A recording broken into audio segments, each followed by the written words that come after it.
Podem sentar-se, por favor. Eu queria ler com vocês o Salmo 40, para algumas reflexões que eu quero fazer com você essa noite sobre o Salmo 40. O Salmo 40 é um salmo bastante conhecido, muito citado. Talvez alguns dos seus versículos, até alguns aqui saibam de cor. É um salmo profundamente introspectivo, de uma experiência muito pessoal do salmista, com uma situação de sua vida que foi transformada por Deus, da sua experiência de confiança, de espera do socorro do Senhor e como ele foi socorrido por Deus. Então ele está compartilhando conosco essa sua experiência. E ele diz o seguinte: coloquei toda a minha esperança no Senhor. Ele se inclinou para mim, ouviu o meu grito de socorro, ele me tirou de um poço de destruição, de um atoleiro de lama, pôs os meus pés sobre uma rocha, firmou-me num local seguro, pôs um novo cântico na minha boca, um hino de louvor ao nosso Deus. Muitos verão isso e temerão e confiarão no Senhor. Como é feliz o homem que põe no Senhor a sua confiança e não vai atrás dos orgulhosos, dos que se afastam para seguir deuses falsos. Senhor meu Deus, quantas maravilhas tens feito! Não se pode relatar os planos que preparaste para nós. Eu queria proclamá-los e anunciá-los, mas são por demais numerosos. Sacrifício e oferta não pediste, mas abriste os meus ouvidos. Holocaustos e ofertas pelo pecado não exigiste. Então eu disse: aqui estou. No livro está escrito a meu respeito. Tenho grande alegria em fazer a sua vontade, ó meu Deus. A tua lei está no fundo do meu coração. Eu proclamo as novas de justiça na grande assembleia. Como sabes, Senhor, não fecho os meus lábios. Não oculto no coração a tua justiça. Falo da tua fidelidade e da tua salvação. Não escondo da grande assembleia a tua fidelidade e a tua verdade. Não me negues a tua misericórdia, Senhor, que o teu amor e a tua verdade sempre me protejam. Pois incontáveis problemas me cercam, as minhas culpas me alcançaram e já não consigo ver. Mais numerosos são que os cabelos da minha cabeça, e o meu coração perdeu o ânimo. Agrada-te, Senhor, em libertar-me. Apressa-te, Senhor, a ajudar-me. Sejam humilhados e frustrados todos os que procuram tirar minha vida. Retrocedam desprezados os que desejam a minha ruína. Fiquem chocados com a sua própria desgraça os que zombam de mim. Mas regozijem-se e alegrem-se em ti, todos os que te buscam. Digam sempre àqueles que amam a tua salvação: grande é o Senhor. Quanto a mim, sou pobre e necessitado, mas o Senhor preocupa-se comigo. Tu és o meu socorro e o meu libertador. Meu Deus, não te demores. A pergunta que eu quero propor para você essa noite, muito especialmente firmado na leitura deste salmo, que, como qualquer outro salmo e qualquer outro texto bíblico, pode servir de base para uma série de reflexões. O bom da palavra de Deus e o bom dos textos bíblicos é que eles nos abrem um leque de possibilidades. Quando a gente lê um salmo como esse, por exemplo, a gente tem uma série de alternativas de como interpretar, de como aplicá-lo na nossa vida. Isso é bom e é saudável, porque as nossas experiências são múltiplas. Nós temos olhares diferentes a respeito da realidade, nós temos experiências diferentes com Deus, nós temos interpretações diferentes do que está acontecendo ao nosso redor, nós temos ou chegamos a conclusões distintas daquilo que acontece na nossa vida. Nós somos substancialmente diferentes uns dos outros, há uma pluralidade de experiências, há uma pluralidade de visões, há uma pluralidade de sensações que experimentamos com a vida. E o bom do texto bíblico é que ele não reduz uma interpretação para uma experiência só de vida. A Bíblia não se refere só a pessoas que tiveram a oportunidade de estudar, que se formaram e que têm uma visão mais acadêmica das coisas. Ela também tem uma linguagem para aquele que nunca estudou, para aquele que é mais empírico, para aquele que tem o senso mais comum, para aquele que interpreta a vida e tem experiência na vida, independente de qualquer diploma universitário que ele tenha. A Bíblia não se refere só àqueles que são mais ricos, àqueles que conseguiram acumular mais bens, aqueles que têm uma vida econômica mais estável, mas a Bíblia também se refere e ela também se dirige àqueles que lidam dia a dia com os sacrifícios da vida, aqueles que ficam às vezes sem ter a sua subsistência mais básica, aqueles que estão sempre lidando com questões financeiras difíceis. A Bíblia não tem uma mensagem só para os que estão no poder, para os poderosos. Ela tem uma mensagem também para os que estão debaixo do poder, para os que estão sob os poderosos.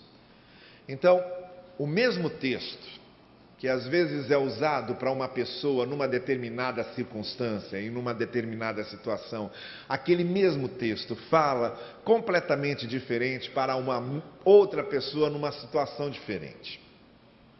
Eu sempre faço referência ao Billy Graham, pregador evangelista do final do século, no meado do século XX, que veio agora até o início do século XXI. E que foi uma das referências mais respeitadas no evangelismo mundial da era moderna, que enchia os estádios, que enchia os ginásios com pessoas que iam ouvi-lo, às carreiras, aos montes. O Billy Graham é uma pessoa tão respeitada que a revista Time, quando ele fez 80 anos, fez uma reportagem especial sobre ele, colocando-o na capa da revista, e o título da reportagem era O Leão no Inverno, que era a referência ao texto do Shakespeare, do Rei Lear, que era o homem quando chega na velhice e faz um repasse da sua vida, e ele diz lá a famosa frase do Shakespeare: nós passamos por todas as estações da vida, e aí terminamos no inverno. Na velhice nós estamos no inverno. E daí porque a revista Time coloca lá o título da reportagem: Está aqui um leão no inverno, que era o Billy Graham. E nessa reportagem eles dizem: o único evangelista de televisão sobre o qual nunca se levantou qualquer suspeita. Então Billy Graham tinha essa postura. Agora, acontecia uma coisa dessas que ninguém pode explicar. Billy Graham é um desses que aparecem aí de tempos em tempos, um desses que Deus pinça por alguma razão e usa de uma maneira especial. E acontecia com ele algo que a gente não tem como explicar. Ele muitas vezes pregava o mesmo sermão em vários lugares, usava o mesmo texto e o mesmo sermão. E teve um dia em que ele pregou na Universidade de Harvard, para os professores e alunos da Universidade de Harvard, e quando ele fez o apelo, muitas pessoas se apresentaram quebrantadas, querendo acertar a sua vida com Deus. E aí ele viaja da Universidade de Harvard e vai até um lugar onde estavam reunidos trabalhadores de Minas, mineiros, que tinham conseguido espaço para se reunir para ouvir Billy Graham. E quando ele chega ali, ele prega o mesmo sermão que havia pregado em Harvard, o mesmo texto, a mesma mensagem. E aí aquelas pessoas também ouvem o Evangelho e se quebrantam e tomam uma decisão em sua vida de acerto com Deus. O que eu quero mostrar para vocês é que foi usado o mesmo texto, o mesmo pregador, mas havia esses públicos diferentes. E às vezes um mesmo texto fala de maneiras diferentes a cada realidade. Então, o Salmo 40 provavelmente tenha falado a cada um de vocês de um jeito. Vocês, em determinadas circunstâncias da vida de vocês, leram, refletiram sobre esse salmo e ele se tornou uma resposta em alguma situação da sua vida. E aí uma outra pessoa lê o Salmo 40 e encontra uma outra resposta. Chega a ele uma outra mensagem, uma outra observação, um outro chamamento. O que eu quero propor hoje, na nossa leitura do Salmo 40, é a seguinte pergunta: o que é que vai bem quando tudo vai mal? Que às vezes todas as coisas vão mal, a gente sabe. Todos nós já passamos por certas situações em que, desde a hora que a gente acorda até a hora que a gente vai dormir, tudo deu errado. Desde o momento que a gente levanta da cama até o momento em que a gente deita na cama de novo,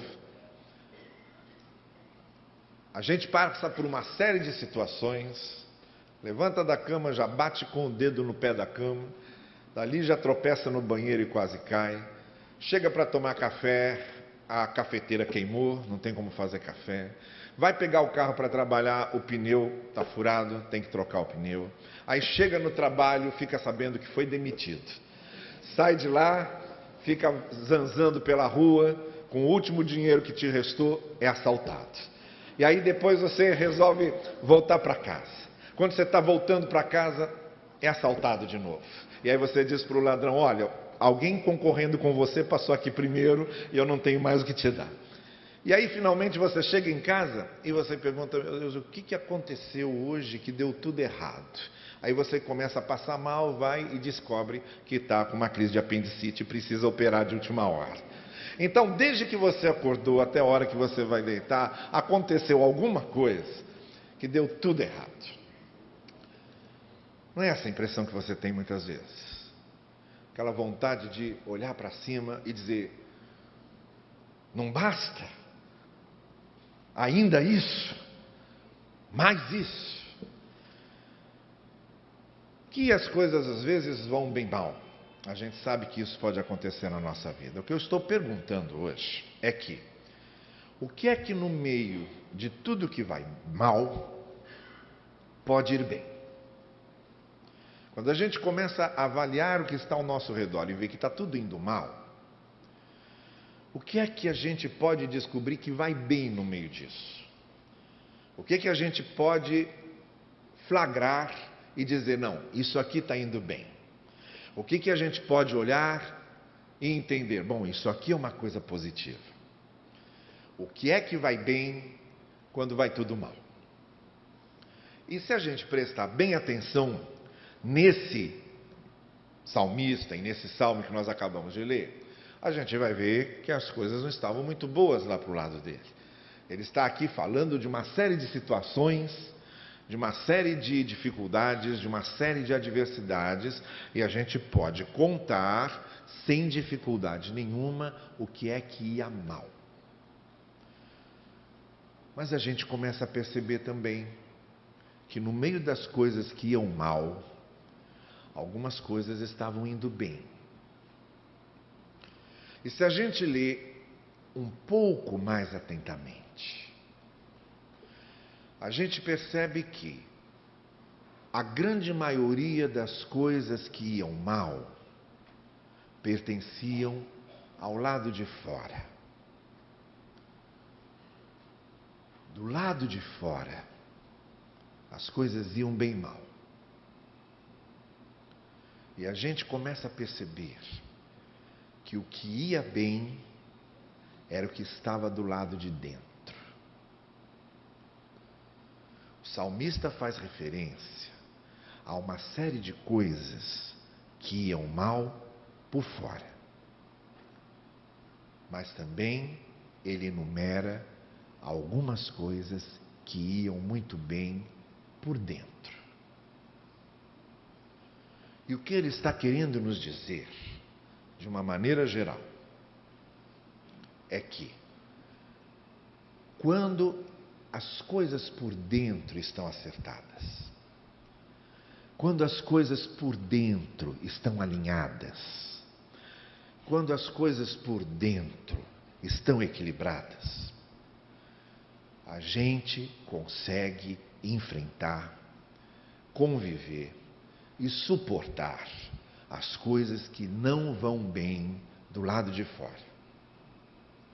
Mas, quando as coisas estão bem do lado de fora e as coisas vão mal por dentro, não há força que nos consiga ver, não há força que nos faça ver nem aquilo que está bom. Então, o que o salmista está nos ensinando aqui é que tudo se reduz a como estamos por dentro. Tudo se reduz a como as coisas estão arranjadas dentro de nós. Tudo se reduz a como as coisas estão alinhavadas dentro da gente. Por isso, a pergunta que eu fiz inicialmente: o que é que vai bem quando tudo vai mal? O que é que ia bem aqui quando tudo ia mal aqui? E eu separei 4 coisas que o salmista nos mostra que iam bem, mesmo no meio das coisas que iam mal. A primeira coisa que ia bem, no meio das coisas que iam mal, é que o salmista cria, confiava e sabia esperar por um Deus que age. A visão que ele tinha de Deus era de um Deus que age. Mas muito especialmente, a visão que ele tinha de Deus era de um Deus que age no seu tempo. Um Deus que age sabendo fazer as coisas. E num Deus que age no momento propício e no momento oportuno. Se não, veja o que ele diz no início do sermão, no início do salmo. Ele diz que Deus agiu. Vejam, Deus agiu fazendo o quê? No verso 2 ele diz: tirou-me de um poço de destruição, de um atoleiro de lama, botou meus pés sobre a rocha. Como é que ele fez? Pôs um novo cântico na minha boca. Como é que ele fez? Ele firmou-me num lugar seguro. Então isso, ele diz, é a ação de Deus. Deus agindo a meu favor. Mas o que ia bem mesmo dentro dele era a sua capacidade de confiar esperando. Porque o que ele diz no início do salmo é que eu esperei que Deus agisse. Eu coloquei toda a minha esperança no Senhor. O que ia bem no meio de tudo que ia mal é que ele não criou ansiedades e não criou expectativas, a não ser aquelas em que ele se propôs a esperar e confiar a ação de Deus no tempo de Deus. E Deus agiu. Deus fez e Deus mudou. Deus transformou a sua situação. Deus transformou a sua realidade. Mas no seu tempo. Porque ele esperou. Porque ele confiou. Porque ele soube esperar. O que eu estou dizendo para vocês é que quando tudo vai mal, uma coisa que precisa ir bem, e aí tudo fica melhor, é quando a gente crê num Deus que age e confia que Ele vai agir no seu tempo. No momento que Ele sabe que Ele precisa agir. Da maneira como Ele sabe que Ele precisa fazer as coisas. Então, olhando tudo que estava mal do lado de fora, o que ia bem nessa história, é que esse homem sabia esperar. Esse homem sabia confiar. E muito especialmente, esse homem, quando olhava para Deus, ele não via um Deus cósmico, separado do convívio das pessoas, indiferente à história, um Deus supra-histórico. Ele não via um Deus acima de qualquer coisa, ele não via um Deus como se fosse apenas um auditório olhando as coisas acontecerem. Ele via um Deus que age, um Deus que tinha misericórdia dele, um Deus que o olhava com graça e com amor, e que movia sua mão, e movia seus pés, e movia seus atos para ir no socorro dele no momento certo. Por fora, tudo ia mal. Mas o que é que ia bem? Sua confiança no Deus que age. Quando a gente tem confiança no Deus que age, a gente vai olhar para as coisas que vão mal do lado de fora e tem algo que nos segura em pé. Tem algo que nos faz ficar firmes. Tem algo que nos motiva e nos anima. É o fato de sabermos que a nossa vida está nas mãos de Deus. De um Deus que age em nosso favor com graça e com misericórdia. O que é que vai mal? O que é que vai bem? Digo, quando tudo vai mal. Quando a gente crê num Deus que age no seu tempo. Não tem coração que possa ser abalado por algo que vai mal, quando esse coração está firmado na certeza de que Deus age e vai agir no tempo certo para o nosso bem. O que é que vai bem quando tudo vai mal? A segunda coisa que ia bem enquanto as coisas iam mal aqui, é que o salmista tinha um coração que sabia se quebrantar com a gratidão. Um coração que sabia ser grato. E que se quebrantava e que ficava contrito por causa da sua gratidão. Veja, por exemplo, o que é que ele diz no versículo 4. Ele diz, como é feliz o homem que põe no Senhor a sua confiança. Vejam o que ele diz. Ele não vai atrás dos orgulhosos. Esses que acham que são suficientes. Esses que acham que podem tudo. Esses que acham que são donos da sua própria vida. Esses que acham arrogantemente que eles têm poder sobre tudo.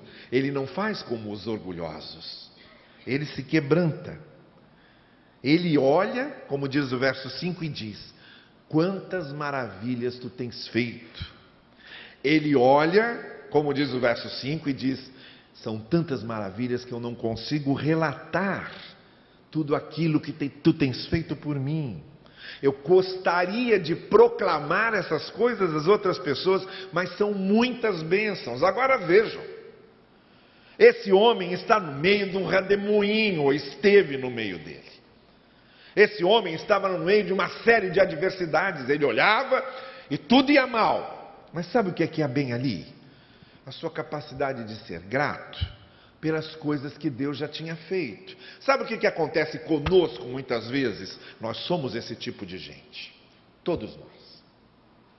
Nós pertencemos a um gênero, que é o gênero humano, que tem uma tendência quase incontrolável de, mesmo que tenha passado por situações muito boas, quando chega a situação difícil, a gente se esquece das situações boas que já tivemos e concentramos a nossa atenção apenas naquele presente difícil. Nós temos essa capacidade de nos esquecermos de tudo aquilo que nós já conseguimos antes. Nós temos essa capacidade de nos esquecermos das nossas vitórias. Nós temos essa capacidade de nos esquecermos das nossas bênçãos anteriores. E aí, quando a gente fica doente, a primeira coisa que a gente diz é, por que Deus se esqueceu de mim? E aí, quando a gente fica sem dinheiro, a primeira coisa que a gente diz é, por que Deus não ouve minhas orações? A gente esquece tudo o que aconteceu antes. A gente esquece de que maneira misericordiosa Deus veio nos trazendo. Deus veio nos trazendo. Deus veio nos trazendo. E aquela situação difícil que estamos vivendo, ela se transforma no resumo da nossa vida. Você sabe o que é que faz uma pessoa se matar? O que faz uma pessoa se matar é exatamente isso. Ela resumir toda a sua vida para aquela situação presente que ela está vivendo. Ela esquece tudo o que houve antes, esquece tudo que pode haver depois e acha que a sua vida chegou no fim, não tem mais sentido nenhum, por causa daquele presente que ele está vivendo.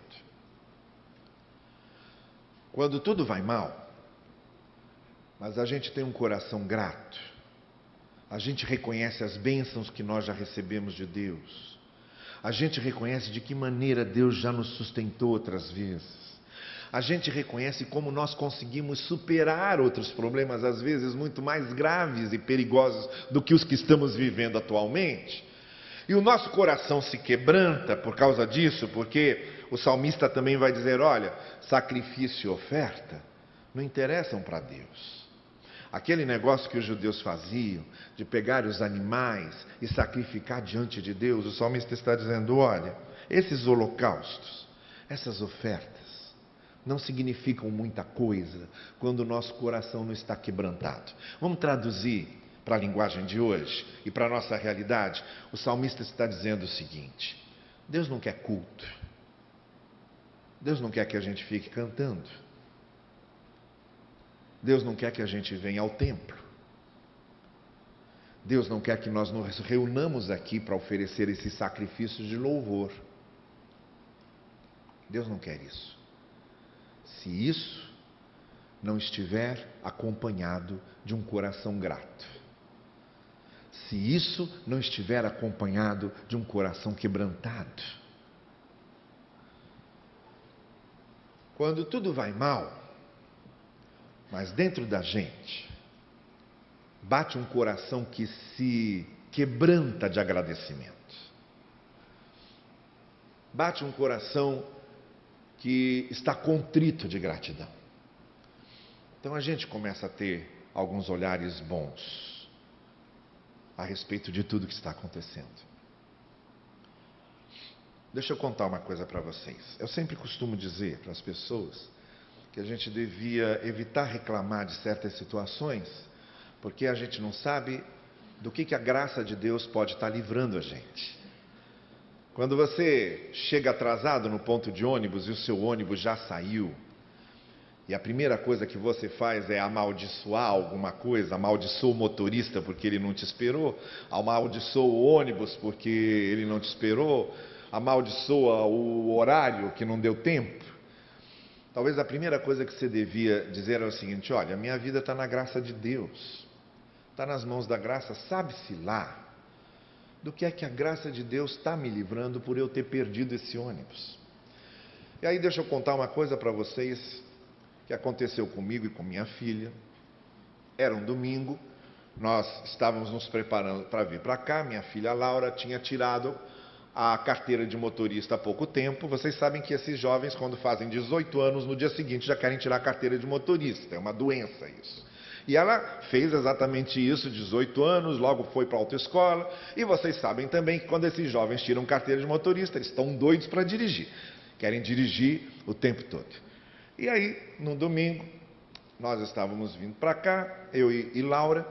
E a Laura disse para mim assim: pai, eu quero dirigindo. Eu falo: tá bem. Está bem. E cadê a carteira? Procura a carteira e não acha. No lugar que ela guardava, na gaveta que ela guardava, procura e não acha. Ela falou: não estou achando minha carteira. Eu disse para ela: sem carteira não dirige. Sem carteira não tem. Eu vou dirigindo e volto dirigindo e você não pode ir comigo dirigindo sem carteira. Saiu revoltada. E a gente veio para a igreja. Depois do culto ela volta comigo. Voltei dirigindo. Na nossa volta, nós passamos numa rua.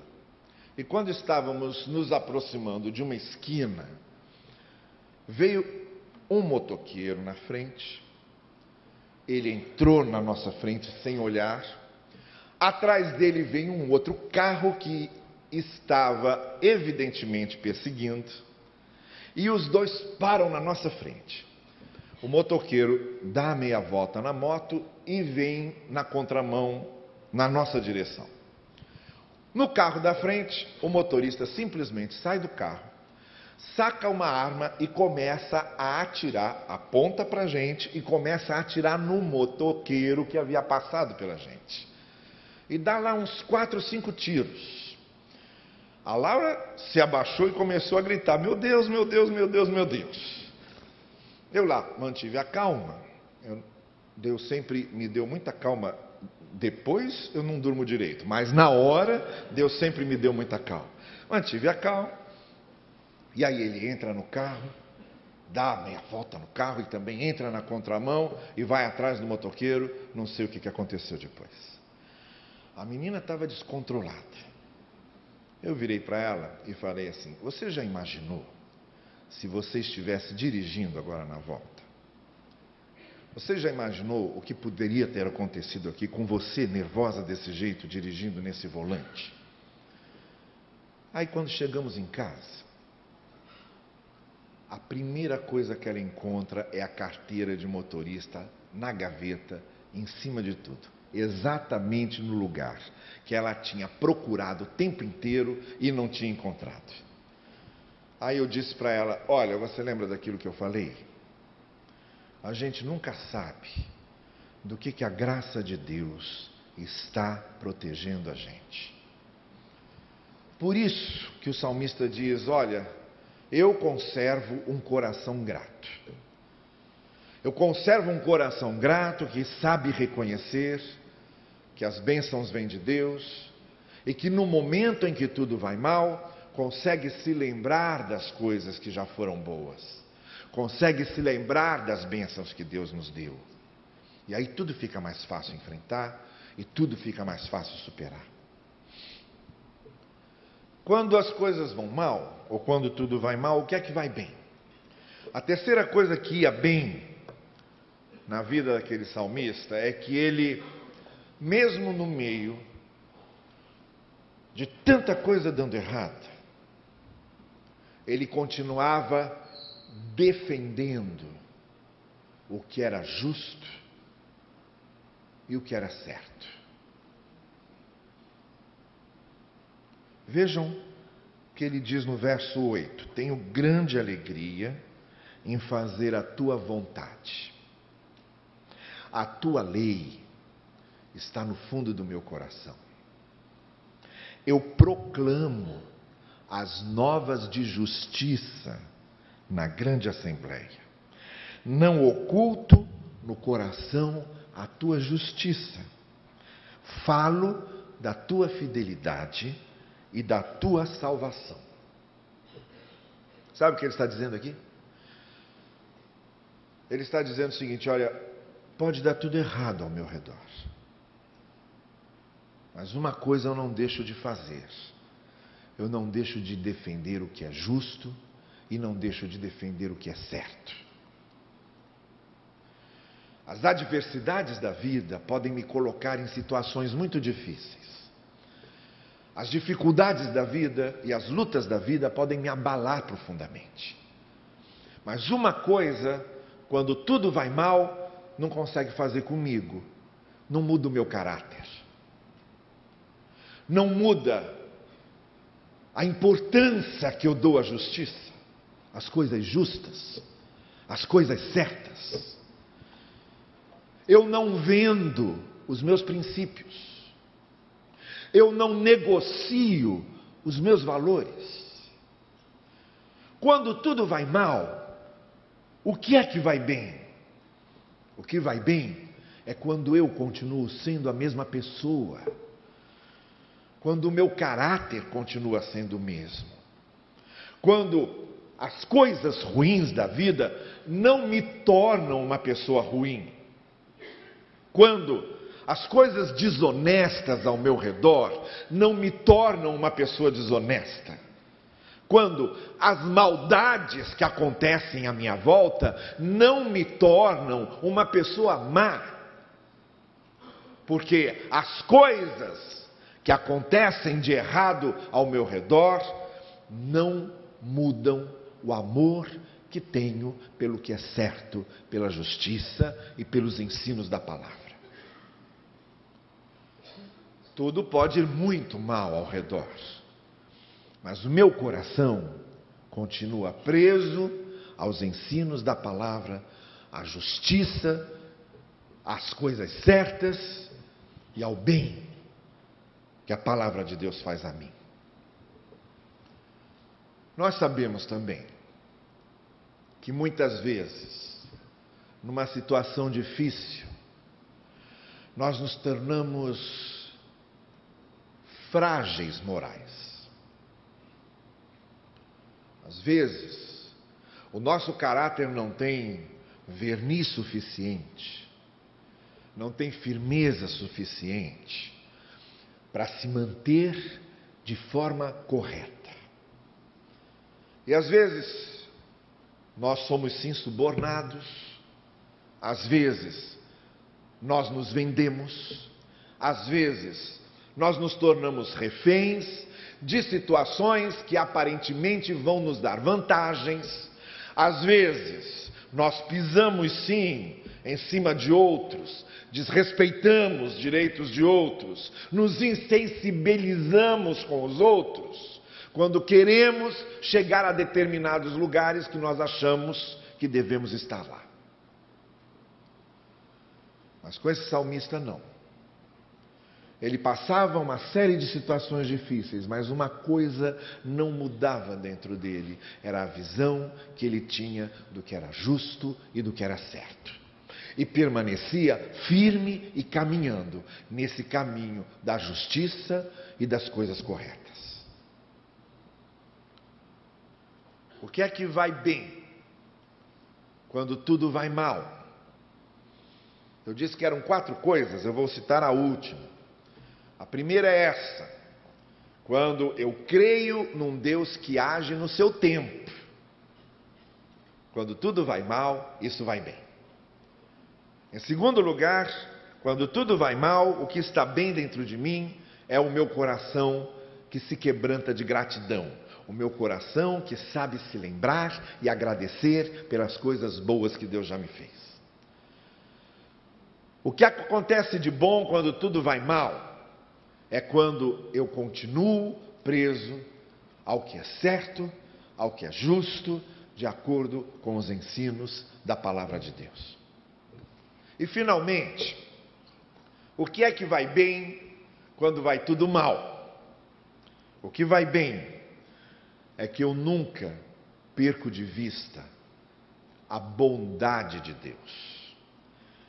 No final do Salmo, o que ele está fazendo é uma espécie de exaltação à bondade de Deus, de louvor à bondade de Deus, quando ele diz: olha, Senhor, não me negues a tua misericórdia, o teu amor e a tua verdade sempre me protegem, são incontáveis os problemas que me cercam, as minhas culpas, os meus cabelos da minha cabeça são mais numerosos, o meu coração perdeu todo o ânimo, porém, sejam humilhados e frustrados aqueles que querem o meu mal.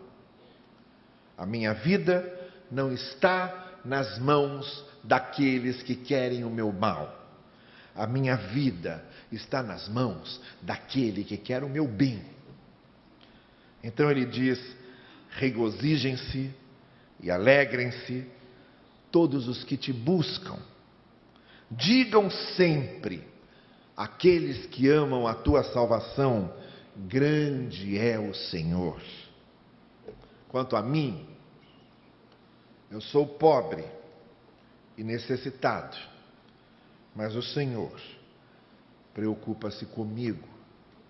Sabe quem está escrevendo esse salmo? É Davi, o rei Davi. O rei Davi teve um reinado tão próspero, teve um reinado tão rico. Foi o rei Davi que reuniu todas aquelas tribos num único povo. O povo de Israel nasce como um povo único no reinado do rei Davi. É o rei Davi que traz Jerusalém dos jebuseus para ser a capital do povo de Israel. E que torna Jerusalém o centro da adoração de Israel. E só não construiu o templo porque Deus não permitiu, e o templo quem construiu foi Salomão. Mas o reino de Davi foi tão marcante na história de Israel que Davi começou a ser visto como um protótipo do Messias. A mesma prosperidade que Davi trouxe para o reino de Israel, se dizia, é a prosperidade que o Messias vai trazer para o povo de Israel. E quando Jesus era reconhecido como aquele que vinha da promessa de Deus, as pessoas chamavam Jesus de filho de Davi. Isto é, aquele que Davi representava é esse que está aqui entre nós, o grande Messias de Deus, o que veio do reinado messiânico e que vem para ser rei entre nós. Esse é o rei Davi. Agora, é esse rei Davi que está dizendo: eu sou pobre e necessitado. Sabe por que isso? Porque diante de Deus, nós somos todos pobres e necessitados. Aquela viúva que no Evangelho de Lucas levou a sua única moeda e a colocou diante do altar de Deus. E Jesus Cristo elogia, enaltece o gesto de fé e de gratidão daquela mulher. O que Jesus estava dizendo é o seguinte: olha, o que essa mulher está fazendo aqui é simbolizar tudo o que vocês são. Todos nós, diante de Deus, somos viúvas pobres. Porque todos nós dependemos da sua bondade, da sua graça, da sua misericórdia. O coração que confia na bondade de Deus sabe que não pode viver sem a bondade de Deus. O coração que confia na misericórdia de Deus repete com o profeta: se não fossem as misericórdias do Senhor, nós já teríamos sido aniquilados. O que é que vai bem quando tudo vai mal? É quando eu não perco a certeza de que Deus é bom para mim, de que Deus me ama e de que Deus quer o meu bem. Porque quando as coisas vão mal na vida, a primeira tentação que nós sofremos é essa: Deus abandonou você, Deus se esqueceu de você. Ou como disse a mulher de Jó para ele: amaldiçoa Deus e morre. O que vai bem quando tudo vai mal é quando o nosso coração está confiante, descansando na certeza de que Deus é bom e nos ama. Quem tem certeza de que Deus é bom e nos ama, as coisas do lado de fora podem ir mal, podem ir muito mal, mas por dentro nós temos uma alegria e uma segurança que não pode ser abalada, porque sabemos que, embora as coisas do lado de fora não estejam bem ou do jeito que gostaríamos, uma verdade nós não podemos negar e nos conforta: é que a nossa vida está nas mãos de um Deus que é bom e que nos ama. O culto daqui a pouco vai terminar e você vai voltar para as coisas más da vida, para os problemas da vida, para as dificuldades da vida e para as adversidades da vida. Mas sabe o que é que você vai dizer quando sair daqui? Você vai dizer: o culto terminou, eu estou saindo do templo, mas Deus é bom e Deus me ama. O culto terminou, eu estou saindo do templo, a segunda-feira está chegando, mas Deus me ama e tem um propósito para a minha vida. O culto terminou, estou saindo do templo, estou descendo do Monte da Transfiguração, estou voltando para a vida diária, para a vida cotidiana, para as minhas lutas do dia a dia. Mas ninguém vai conseguir me fazer esquecer. E nada do que acontece de ruim ao meu redor vai tirar do meu coração a certeza de que Deus é bom, de que Ele me ama e Ele possui um propósito bom para a minha vida. É a única maneira de que, quando tudo vá mal, isso continue indo bem. As coisas que vão mal do lado de fora podem ser enfrentadas e superadas, mas quando essas outras coisas dentro de nós estão muito bem estabelecidas. Eu não sei que tipo de dificuldade você está passando na vida, eu não sei que tipo de problema você está enfrentando, eu não sei essa semana qual é o leão feroz que você vai ter que enfrentar, mas eu quero orar por você. Eu gostaria de orar por você para que as coisas más que vierem a acontecer ao nosso redor sejam muito pequenas e muito desprezíveis dentro das grandes coisas boas que carregamos dentro de nós. Eu quero orar por você para que no meio das coisas más o seu coração continue sendo um coração grato e reconhecendo as coisas boas que Deus já fez. Eu quero orar por você para que no meio das coisas más que aconteçam, você continue sendo uma pessoa de caráter, com seu caráter muito firme e muito apegado aos valores e aos princípios do que é justo e do que é certo.